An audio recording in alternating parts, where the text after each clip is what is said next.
એ બંગાળની બે દીકરીઓ છે. એને એવું થયું કે સરકાર બહુ ઓછા એવા ક્ષેત્રો હોય કે જેની અંદર માત્ર પુરુષોને એડમિશન આપતા હોય, દીકરીઓને બહેનોને ન આપતા હોય.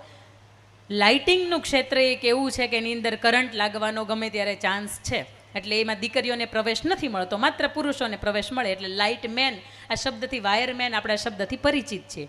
એ બંગાળની બે દીકરી શિરીષા અને વી ભારતી, આ બે દીકરીઓએ સરકારને ચેલેન્જ ફેંકી કે અમે પણ 11ના તાર બાંધી શકીએ છીએ, એના પણ થાંભલે ચડી શકીએ છીએ. અમે પણ જેટલા ભાઈઓ જે તેજ ગતિથી કામ કરે, જે ન્યુટ્રન કોને કહેવાય, ફેસ કોને કહેવાય, 1 તાર 2 તાર, અમે બધું જોડી શકીએ છીએ. અને અમને પણ લાઇટિંગની અંદર ખબર પડે છે, અમને એક્ઝામ આપવા દો અને થિયરિકલ ને પ્રેક્ટિકલ જો અમે પાસ થઈએ તો અમને પણ લાઇટ વુમન નામનો દરજ્જો આપે.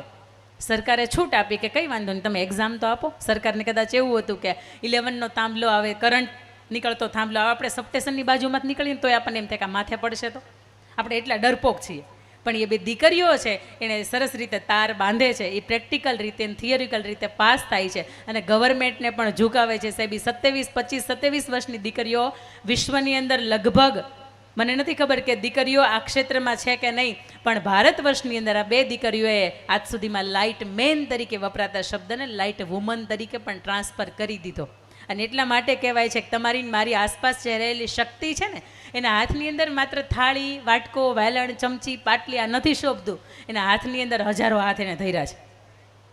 એક હાથની અંદર એને લેપટોપ પણ શોભે છે, એક હાથની અંદર એને મેકઅપ કરવાની વસ્તુઓ પણ શોભે છે, એક હાથની અંદર એ મા બાપની સેવા કરતી હોય, એક હાથની અંદર એ ઘર પરિવારની રસોઈ કરતી હોય, એક હાથની અંદર એ પરિવારને સાથ આપતી હોય, એક હાથની અંદર એ બાળકોને સંભાળતી હોય. આવા હજારો હાથવાળી શક્તિ